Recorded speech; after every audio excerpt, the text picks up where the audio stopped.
Momento da pregação, Bruno G, edição de número 66, São Mateus, capítulo 21, versículo 23, o batismo de João Batista, ou de João.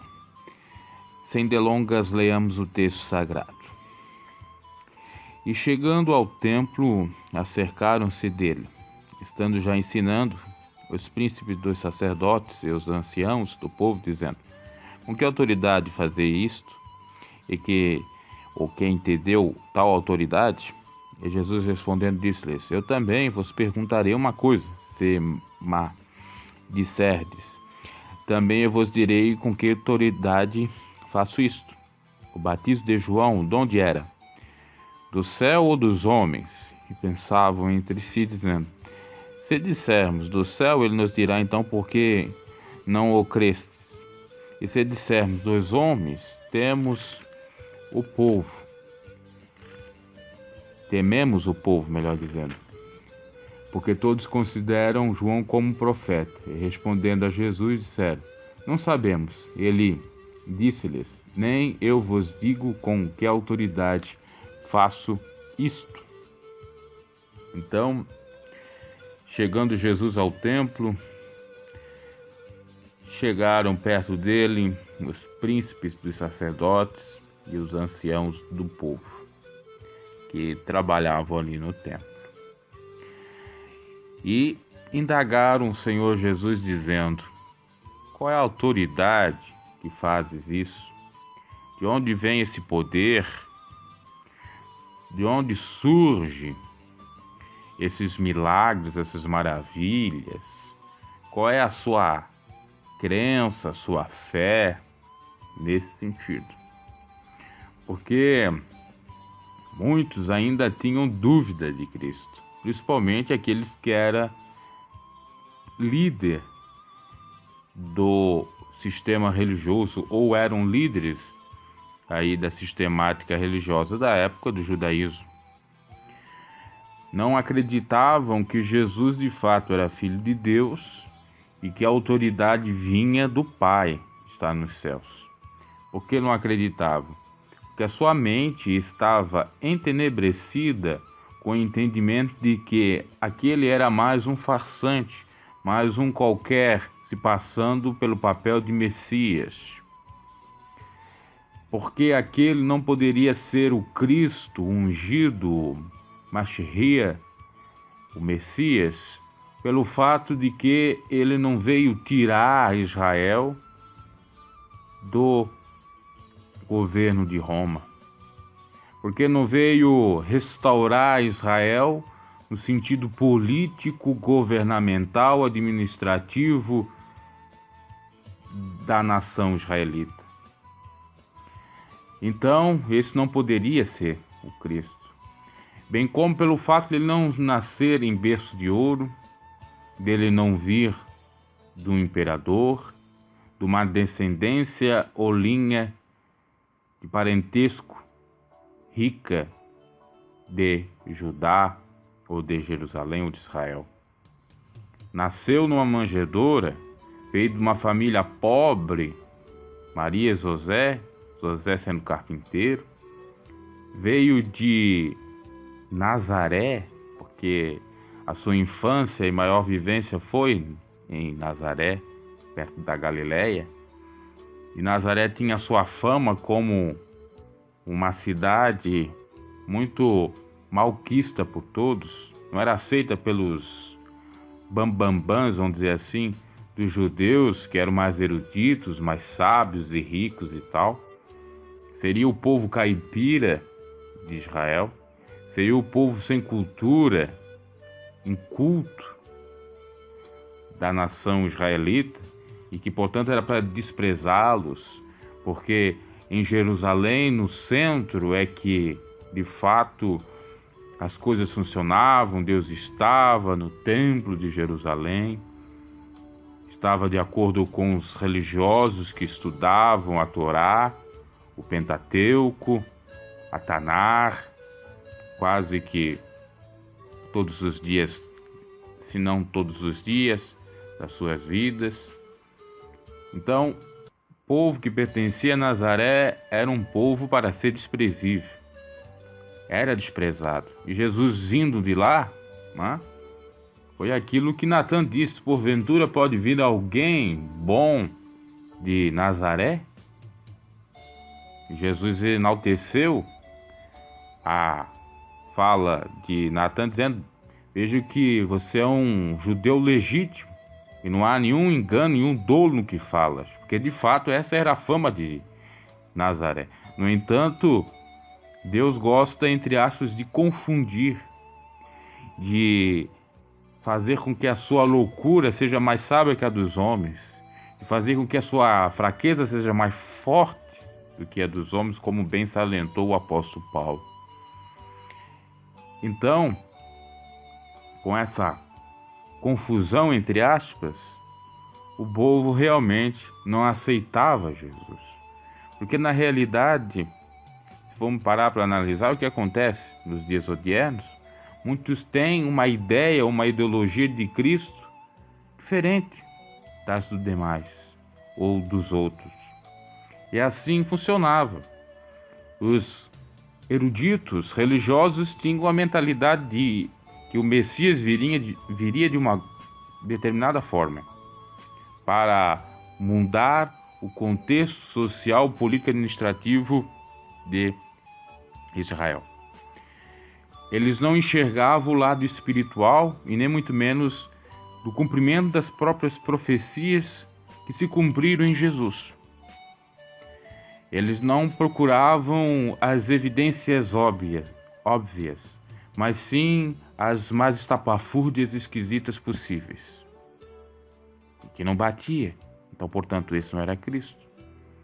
Mas, por outro lado, eles ficavam assim, ficavam pensando: puxa vida, mas ele faz milagres?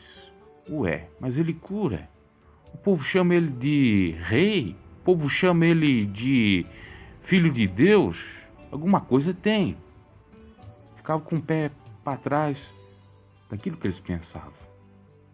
Vamos lá, vamos checar, vamos ver quem é esse sujeito mesmo, vamos ver se ele é Jesus mesmo, vamos ver se ele faz com a autoridade de Deus, ou é mecanismos do poder da sua própria palavra, ou ele segue outras religiões que fomentam, estimulam, pregam acerca de que nós temos poder, que nós somos semideuses, que nós podemos fazer as coisas acontecer, como era o caso, já existia na época de Jesus, do hinduísmo, onde chegava a dizer que Jesus era pertencente do hinduísmo, porque o hinduísmo, se você for analisar, dentro dos seus vários livros sacros, né, por exemplo, do segmento Bhagavad Gita, você encontra lá algumas falas entre deuses, onde um vai expressando que ele é Deus e que todos possivelmente podem ser deuses. Existe um Deus interior, eu sou todas as coisas. Então, quando Jesus falava eu sou, muitos pensavam: puxa vida, isso não deve ser de Deus. Deve ser segmento daquela doutrina que é contrária ao judaísmo, que vem da Índia, né, o hinduísmo. Então não é. Por isso que eles foram checar. Existiam outras religiões que pregavam a questão do ser eu Deus. Então, eles perguntaram: que autoridade era essa? Para ver se Jesus respondia: não, eu aprendi lendo os escritos do hinduísmo, do Bhagavad Gita ou de qualquer outro livro sacro que existia na época, diferente do judaísmo, dos profetas, da lei mosaica, etc. Para ver se Jesus dizia: não, eu faço isso de mim mesmo. Para ver qual era a opinião de Cristo. Jesus, muito sábio, sabendo que eles vinham não porque eles queriam de fato saber da autoridade que ele tinha, não porque eles queriam se arrepender quando souber da autoridade que ele fazia as coisas, mas sim sabendo que eles procuravam ocasião, que eles eram eruditos, sábios e queriam, na realidade, era provocar Jesus. Queriam procurar caso com Jesus. Ele então não responde. Em contraresposta, indaga. Eu também quero vos perguntar uma coisa. Se me disserdes, também vos direi com que autoridade faço isso. O batismo de João, de onde era? Do céu ou dos homens? Olha a sabedoria de Cristo nesse sentido. Já que eles eram eruditos, né? Se achavam, se gabavam pelo conhecimento que tinham, pela religiosidade que faziam, pela fé que professavam de acordo com o sistema judaico, né? Eram fariseus, eram seguidores aí da doutrina, a maior parte deles dos fariseus, né? De eu faço isso, eu faço aquilo, eu jejuo, eu sou santo, eu sou melhor que esse ou aquele e tal, e todos têm que estar submissos às nossas vontades, nós temos que ter a autoridade, ninguém pode estar pregando diferente de nós e ter autoridade maior do que nós, porque na realidade eles tinham era inveja e ciúme de Jesus também. Como que esse não está no templo, esse não faz aquilo que nós fazemos de acordo com a lei mosaica, nós somos tão zelosos da lei, e esse que não segue nem a lei tem tanta autoridade, cura, liberta, amaldiçoa a figueira, faz isso, faz aquilo, ressuscita mortos. Isso aqui tá errado, isso não pode ser de Deus. Veja que existe um mal tão grande, que é o legalismo, que está aqui, exatamente nessa passagem. Por conta do legalismo se destrói muitas pessoas, e por conta do legalismo e da má interpretação da lei, não entendendo o espírito da lei, que faz com que muitos matem Jesus, que muitos zombem de Jesus, que muitos não aceitam como um único e suficiente Salvador. Isso é nos dias atuais. Nos dias atuais tem a questão da ciência, né? Muitos acharem que a ciência não pode estar associada, não pode viver de mãos dadas com a fé, então acaba abandonando a fé em Cristo Jesus, porque aquele que rechaça a fé, esse é sábio, aquele que não rechaça a fé, esse é ignorante. Essa é de muitas pessoas a argumentação. No entanto, tem um filósofo, deve existir outros, mas o que eu acompanho é este, que é ateu e que fala uma verdade ao afirmar que aquele que diz que um cristão, por fato de ter fé, não pode ser um cientista, não pode ser uma pessoa com intelectualidade, é um inculto, é um arrogante, um apedeuta, um ignorante de fato. Porque existem pessoas, isso são as palavras dele, cristãs que são muito mais sábias do que aquelas que não são cristãs e acham, pelo fato de não serem cristãs ou ter fé, que são sábias. Porque a sabedoria independe da questão de fé. Veja só, um ateu afirmando a verdade.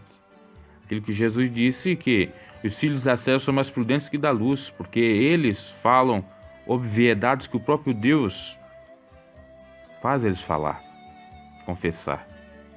E aí temos até mesmo, infelizmente, pessoas ditas cristãs dizendo que a fé não pode intervir na ciência, dizendo que eu tenho fé, mas eu não considero muito como um sujeito erudito ou sábio.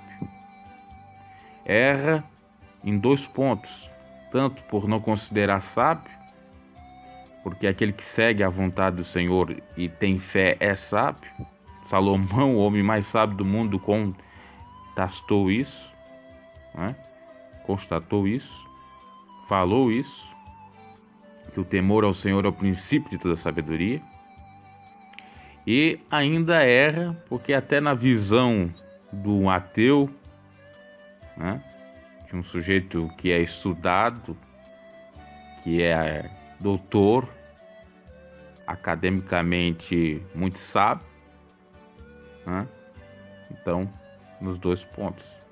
Então, meus caros, nós temos que pensar o seguinte, que todo aquele que acha, por conta da sua sabedoria, do seu conhecimento, que é grande coisa diante de Deus, ou que é mais sábio porque não crê em Deus, coitado deles, porque Deus aniquila a sabedoria desses tais, fazendo esses absurdos, como Jesus nascer de um local tão desprezado,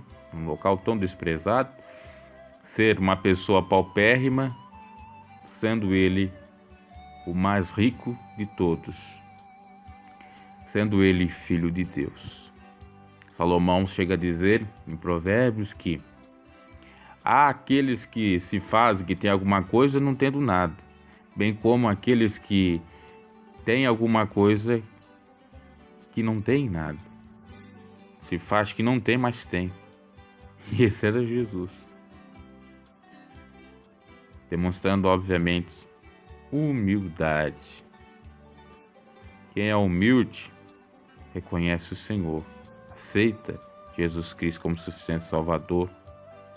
Quem é humilde não acha o dono da verdade, não se acha o homem mais sábio do mundo, porque em vida nós nem tem como sermos sábios, maiores do mundo, porque o conhecimento é que nem uma fonte inesgotável da água de um mar. Não tem como você suprir. Imagina o conhecimento, isso conhecimento humano da terra, das coisas dessa vida. Imagina o conhecimento de Deus, da sapiência de Deus. Então os religiosos queriam saber da autoridade para provocar Jesus. Jesus não respondeu, porque se fosse um simples, se fosse um ignorante, em que não conhecesse a verdade, não lesse a Torá, não soubesse dos escritos ou das escrituras do Velho Testamento, e viesse perguntar, Jesus, que autoridade faz isso? Ele responderia. Aos seus pequeninhos ele respondeu, ele revelou isso e muito mais outras coisas, ou outras coisas. Agora, com esses doutores, que pouco importava se ele dissesse que era de Deus, eles iam zombar e iam ainda criar mais ocasião ainda. Isso nós temos que ser sábios também nesse sentido. Às vezes as pessoas vêm nos indagar, não porque de fato elas estão a fim de nos ouvir, não porque de fato elas estão a fim de ter um diálogo conosco, de receber uma palavra amiga, de ajuda, de conforto de nós, mas sim simplesmente para zombar, rir da nossa cara, para que é a problemática, celeumas, para terceiros e tal, né? Nós temos que ser sábios nesse sentido, fazer o que Jesus fez. Você quer saber isso de mim? Então me responda isso. Você está falando mal de mim assim? Então me diga a respeito da sua vida. Nós temos que ser sábios, porque senão nós vamos ser presa fácil do inimigo, vamos nos aborrecer por conta de algumas insanidades do ser humano. Principalmente daquele que tem um coração endurecido, uma mente entenebrecida, que quer só criar problemas, celeumas, polêmicas. Felizmente existem. Recentemente eu escutava uma psicóloga falando acerca de algumas situações que ocorrem. E o título do seu comentário era Agressão Velada, Oculta, que você não percebe, passa desapercebido. E essa agressão velada já aconteceu comigo, já aconteceu com você, já aconteceu com todo mundo. A gente nem percebe, é tão sutil. Quando a pessoa chega diante de ti e diz: "Bah, mas como tu estás linda, né?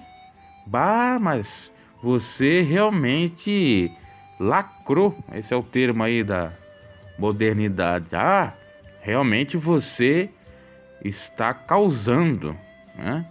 Está dando, fazendo com que as recalcadas ou dando recalque nas outras e tal." Mas ela não está dizendo aquilo necessariamente para elogiar. Às vezes aquilo é uma ironia, e a ironia pode ser sim uma agressão velada.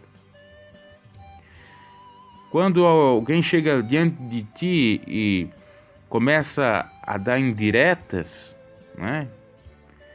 É uma agressão velada. Quando alguém passa diante de ti, está conversando com uma outra pessoa e começa a falar alguns assuntos, ela está dando uma agressão velada. E se você, né, achar que não tem problema, aquilo pode até piorar. É claro que existem situações em que o silêncio e o desprezo é a melhor coisa que deve ser feita. No entanto, existem também situações, casos em que se você deixar, né, quanto mais você deixa, mais acrescenta, né? Diz o ditado que quanto mais se mexe no excremento, mais ele catinga. Mas às vezes você nem mexendo, ele acaba catingando. Por quê? Ele está ali há muito tempo, não foi removido. Aquela bosta não foi removida, entre aspas. Eu não gosto muito de falar palavras chulas em minhas pregações, me perdoe aí. E por isso que eu falei excremento. Então, é necessário nós agirmos nesse sentido, porque senão fica complicado. E Jesus fez isso. Imagine se Jesus caísse, né, na armadilha deles, respondesse como eles quisessem. Eles queriam que Jesus respondesse: "Não, é de Deus." Primeiro, eles iam zombar. Segundo, eles iam continuar a criar questões e falar ainda mais de Deus. E uma terceira outra opção seria até mesmo entregar ele para o sinédrio, para os tribunais. E antes do tempo, ele seria, portanto, crucificado, condenado, crucificado e morto. Por isso que Jesus foi sábio. Porque a questão aqui não era simplesmente responder ou não à autoridade. Qual é a autoridade que ele tinha? Coisa que parece assim, para quem é ingênuo, simples, uma coisa tão insignificante, mas tinha o seu valor. Porque era um pretexto que ele estava usando. Era um blefe que eles estavam se valendo aqui, os religiosos da época. Se Jesus caísse na sua armadilha, respondesse conforme eles queriam, realmente ele tinha se lascado. E muitas das vezes a gente acaba se lascando, sofrendo apoquentações de tantas sortes, de tantas maneiras, pelo fato de aceitar pessoas que não devem ser aceitadas no nosso rol de amizade, pelo fato de querer passar a mão na cabeça de quem não se deve passar, pelo fato de responder aquilo que não deve ser respondido, pelo fato de falar aquilo que não deve ser falado e tantas outras coisas. Olha que mensagem interessante nesse sentido. Existem pessoas que nós podemos confiar. Não quero aqui generalizar, dizer que todos têm algum interesse, sendo esse interesse espúrio, ilegítimo, que visa nos derrubar, acabar com a nossa vida. Existem pessoas que realmente nos amam, No entanto, se nós formos analisar, são pouquíssimas. E às vezes a gente nem dá valor para essas. Acaba dando valor para outras, que nos querem destruir, têm inveja da gente. E são tudo, assim, bem, eu diria, mascarada, digamos. Porque a pessoa não transparece, né? Não dá a transparecer que ela é. Mas ela é uma pessoa invejosa, cheia de mágoa, ciumenta, procurando te derrotar. E se achega diante de ti como uma pessoa boa, do bem, fazendo o papel de Satanás, vindo até ti com um sapatinho de algodão para não fazer barulho, caladinho, se transfigurando em anjo de luz para te enganar, para ver seu mal. Infelizmente isso acontece até no meio da irmandade dos cristãos, que dizem que seguem a Cristo, mas não amam o seu próximo. Que dizem que são católicos, apostólicos, romanos e que vão morrer ali naquele segmento religioso porque nasceram ali, pouco se importando o mal que eles fazem para o próximo. Ou seja, eles são seguidores de uma religião e não de Cristo. Outros vão dizer, não, eu sou protestante, eu nasci na igreja protestante, morrerei na protestante. No entanto, pouco importa o mal que estão fazendo para o próximo por conta da sua religião. E aí, como é que fica? Nós devemos seguir a Cristo Jesus ou a religião dos homens? A religião, à luz do Evangelho, para nos conectar, ligar, reconciliar a Deus, é aquela que São Tiago fala, de amar ao próximo, visitando o órfão e as viúvas e se abstendo da corrupção desse mundo, que jaz do maligno, bem como refreando a nossa língua. Os que assim não fazem, seguem uma religião em vão, né? Uma religião essa dos homens, das tradições humanas, dos costumes humanos, que não garante salvação, que não garante bênção de Deus e muito menos comunhão com Deus. Assim como os religiosos da época, que eram tão zelosos da lei, que eram tão zelosos da lei mosaica, mas não cumpriu o primordial, como Jesus falou em outra oportunidade, que era o amor, que era amar a Deus sobre todas as coisas, próximo a si mesmo. Ninguém cumpriu a lei. Deus olhou dos altos dos céus e não viu nenhum justo sequer. Teve que enviar seu filho para salvar a todos, para cumprir de fato a lei. Veja que o legalismo, que não sabe dar exceção à regra, que não entende o espírito da lei, ele destrói, ele acaba com as pessoas. O interpretar a lei de modo literal, sem outras interpretações, é muito perigoso. Em nome da lei, do legalismo, Jesus foi morto.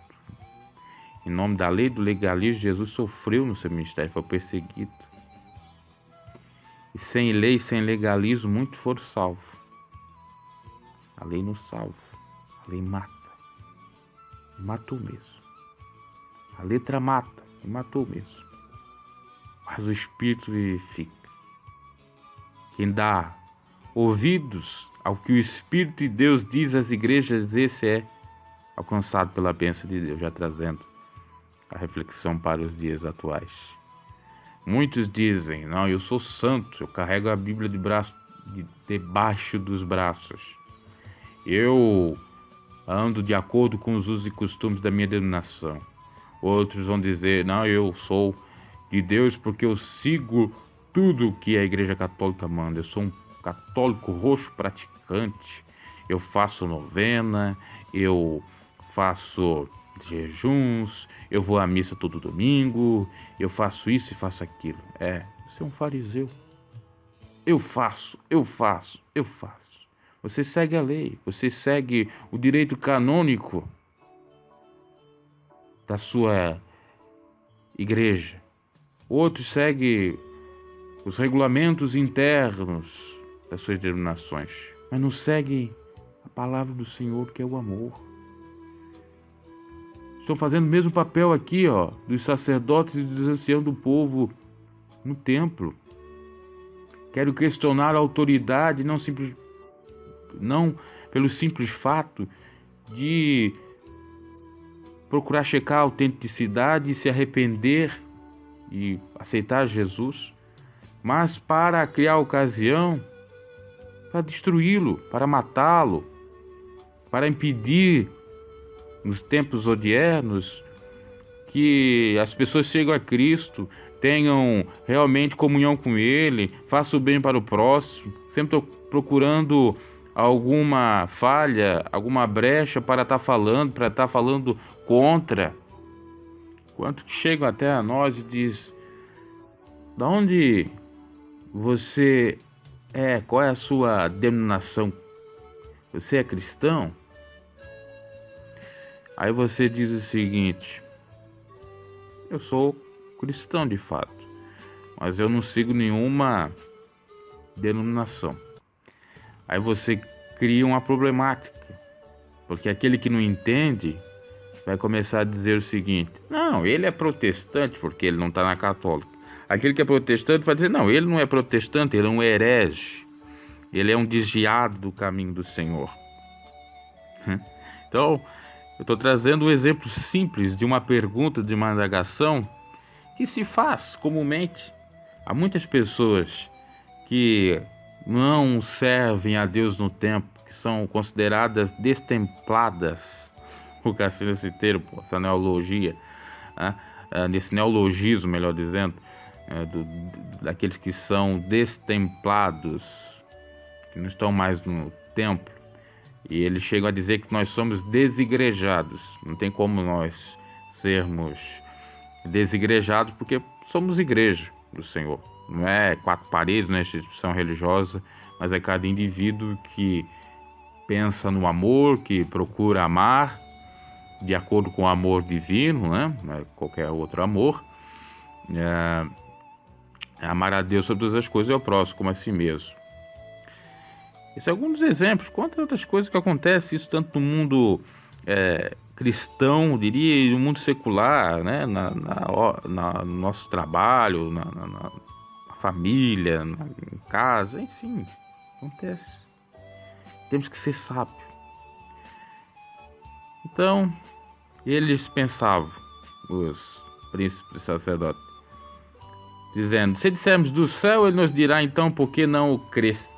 E se dissermos dos homens, tememos o povo, porque todos consideram João como profeta. Ficaram atribulados e acharam por melhor não responder, porque a contra-resposta de Jesus, a refutação de Jesus, foi muito sábia. Eles ficaram sem saída. Da onde que era o batismo de João? Era do céu? Era da terra? Da onde que era o batismo de João? Dos homens? Ficaram exatamente perturbados na sua própria astúcia. Jesus foi mais astuto que eles, entre aspas, muito mais sábio. E respondendo Jesus, disseram: não. E ele disse: nem eu vos digo que a autoridade faça isso. Se vocês não souberem responder a autoridade que João tinha, também não responda a minha. Se eles não sabiam, de fato, é claro que eles sabiam, só não quiseram dar a resposta, ficaram intimidados, porque a proposta deles era outra, era aquilo que eu falei antes, criar problemas, polêmicas. E aqui nós podemos meditar também com relação ao batismo de João, que era preparatório para o batismo de Cristo, ou em Cristo Jesus. Ele mesmo disse que depois dele viria um que ele nem era digno de atar suas alparcas, que lhe batizaria com não só com água, mas com fogo, né? Estava se referindo ao batismo do Espírito Santo. Aqui até um versículo que tem embasamento para alguns dogmas por exemplo, a igreja adventista, fala que é necessário o rebatismo. E eles usam até esse versículo, dentre muitos outros, para dizer que alguns tiveram rebatismo, porque foram batizados em João e depois foram batizados em Jesus. E que todo aquele que se afasta do caminho do Senhor, de acordo com seus ditames da igreja adventista, deve se rebatizar. E até tem uns humoristas aí que fazem algumas blagues, piadas com relação a isso. Porque de fato o batismo é um só, não é necessário rebatizar. Quando é o batismo válido, com maioridade, e quando se produz de fato frutos dignos de arrependimento. Quando a pessoa sabe o que ela está fazendo, está arrependida e não quer voltar para o mundo. Se ela vacilar novamente, não é necessário fazer batismo, porque já foi batizado. É só confirmar a fé. Então, é interessante meditarmos nisso. Já o batismo de João aqui, quando Jesus fala em contra-resposta para os sacerdotes, era para mostrar o valor do batismo de João e também o valor do próprio profeta, que foi considerado por Cristo o maior de todos os profetas, pelo fato de ter pregado contra o pecado de Herodes, que estava adulterando com a sua cunhada. Então os religiosos, que até muitos deles consideravam João como um profeta e sabiam que o povo considerava como profeta, e muitos deles, não consideravam, tinha alguns que consideravam João como alguém virtuoso, vindo de Deus, então não responderam que ele veio do céu. Porque senão Jesus poderia dizer que, porque então não crestes nele? E muito menos falar que veio dos homens, que temia o povo.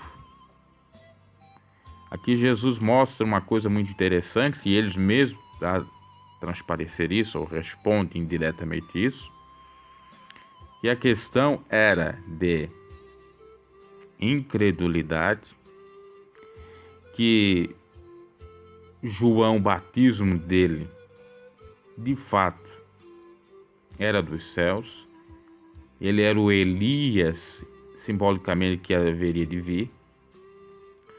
E que os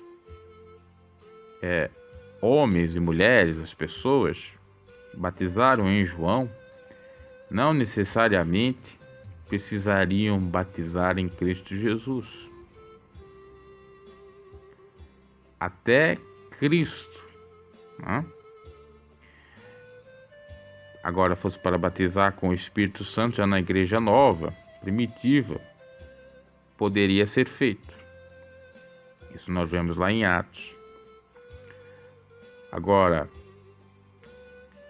necessário era crer tanto que João vinha preparar o caminho para o Senhor, bem como em Cristo. E quem considerasse João Batista como o preparador daquele que haveria de vir, Cristo, acreditava em Jesus. Essa é a ideia. Se eles dissessem que João Batista batizava batismo com autoridade dos céus, eles tinham que acreditar em Cristo. Se eles dissessem que era dos homens, eles tinham que desconsiderar o povo, não deixar o povo entrar no templo, porque o povo acreditava em João e eles não acreditavam. Eles usavam até mesmo da política da boa vizinhança, eram malandros nesse sentido, que eles não acreditavam em João, que era vindo de Deus, mas fingiam que acreditavam para não perder o povo não ir contra eles. Veja só, quantos que existem aí no nosso meio, nossa parentela, no meio cristão, em várias áreas, que são covardes e querem confrontarmos, mas são bananas. Porque não querem perder seus postos, porque são pessoas que não têm uma mentalidade sábia, não são sábios. Quero realmente só criar problemas. E aí quando vê que seu intento não prospera, eles recuam. Por isso nós temos que ser sábios nesse sentido. E também ser sábios com relação a muito que chega a nós, com basófias, né, com vanglórias, querendo, né, impor a sua questão. E nós temos que ser sábios para diminuí-los. E muito mais sábio também para não aceitar as suas bajulações, lisonjas. Quando alguém chega perto de ti, nunca lhe deu bola, nunca deu um oi, nunca cumprimentou você, de repente essa pessoa do nada vem atrás de você. Eu acredito em conversão, eu acredito em metanoia, em transformação do interior para o exterior. No entanto, tudo que é demais é veneno, né? Tudo que acontece assim do nada, a gente deve pensar 2 vezes. Você deve questionar. Por que essa pessoa está vindo atrás de mim? Algum interesse existe. Alguma coisa está por trás do pano. E assim são muitos, também religiosamente falando. Começo a pregar de uma forma, para agradar o povo. Começo a fazer o merchandising, marketing de uma maneira diferente. Começam a dar vez para aqueles que estavam excluídos. Uma coisa tem. Veja que os religiosos, para não ter a contra-refutação de Cristo, né? Se ele dissesse que João era do céu, o batismo dele, Jesus ia dizer: por que não crês então em mim? E se dissesse dos homens, o povo ia, né, chegar com tudo em cima deles. E esses camaradas são os que mais existem, infelizmente. Em tudo quanto é canto, temos que ser sábios. Porque uma coisa nós temos que ter em mente: aquele que quer nos conhecer, ele de fato chega próximo de nós, ele procura mecanismos mais corretos de amor. Da mesma maneira que aquele que quer conhecer o Senhor, ele faz por onde? Aquele que quer examinar para saber o que está acontecendo, que autoridade que esse irmão, que essa irmã está tendo para fazer a obra do Senhor, ele vai com cautela. Ele chega com realmente mais cuidado. Ele não procura fazer coisas às pressas, muito menos criar mais problemas. Pensamos nesse sentido. Isso que é a mensagem que quer passar. E que só vamos, para encerrar, conhecer a autoridade de Deus quando nós não colocarmos sobre nós, né? Ou melhor dizendo, quando nós não colocarmos outras coisas sobre Deus, acima de Deus em nós. Se nós deixarmos a intelectualidade dos homens, se nós deixarmos a soberba, se nós deixarmos o egoísmo, o narcisismo, os pecados, o legalismo, a máscara, a hipocrisia, nós vamos reconhecer Jesus como se sente Salvador, nós vamos perceber a autoridade de Deus na nossa vida, e na vida daquele irmão, naquela irmã que faz a obra do Senhor. Agora, se nós formos totalmente com presunção soberba, nós não vamos reconhecer não. Portanto, é necessário nos esvaziar de todo o ego, de tudo aquilo que nos impede de enxergar Deus. Toda a bagagem deletéria, maléfica, que nos impede de enxergar o óbvio, aquilo que seria chamado de truísmo, uma verdade que nem necessaria ser dita. Os religiosos estavam vendo com seus próprios olhos e parecia que não viam nada. Estavam constatando com seus próprios olhos que Jesus era filho de Deus, era o Messias que haveria de vir, porque os sinais seguiam com ele, porque as escrituras estavam cumprindo, mas eles não, procuravam zombar, menoscabar, desprezar o Senhor. Procuravam sempre querer desmerecer o seu mérito. É brincadeira, meus caros. Por isso que muitos deles não alcançaram a salvação. Jesus veio para os seus e os seus não receberam. Enquanto que Jesus se manifestou com sinais, com prodígios, por intermédio da palavra, e eles nem aí. Estão até hoje criticando o Senhor. Se estão vivos, né? Porque muitos deles já nem estão. Muitos, o Senhor falou através da palavra, e a fé vem por ouvir e ouvir a palavra, e eles não dão a mínima para a palavra. Inclusive, usam a palavra para refutar a existência de Deus, a vinda de Cristo e Jesus como o Salvador. Outros viram sinais, maravilhas, prodígios, sinais e maravilhas que o próprio Senhor Jesus disse: se não houvesse, não haveria crença. E que aqueles que têm fé de fato, os sinais seguirão a eles, dizem que, embasada até mesmo nos sinais, que aquilo não é Deus, é coincidência, é acaso, é inexplicável, é obra do cosmos.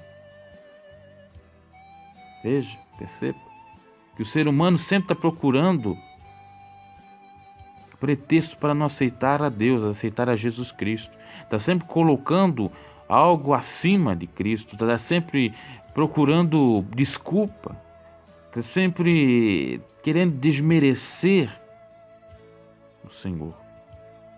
Aquilo que acontece às vezes conosco, por conta de inveja, por conta de raiva, por conta de uma série de outras psicopatologias, eu já diria, as pessoas estão sempre querendo nos colocar para baixo, estão sempre querendo nos derrotar.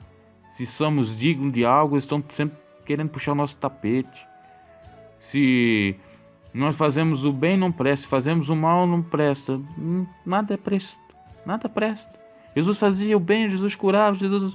Não presta. Esse não é Messias, esse não é o que nós queremos. Vamos condenar. É um subversivo, é um herege, não cumpre a lei. Veja, meus caros, perceba isso. Isso é realmente terrível. Porque além de fazer mal ao nosso próprio, faz mal a outros. Perdemos as bênçãos de Deus e a salvação. Pensamos nisso. Essa foi a meditação. Até a próxima.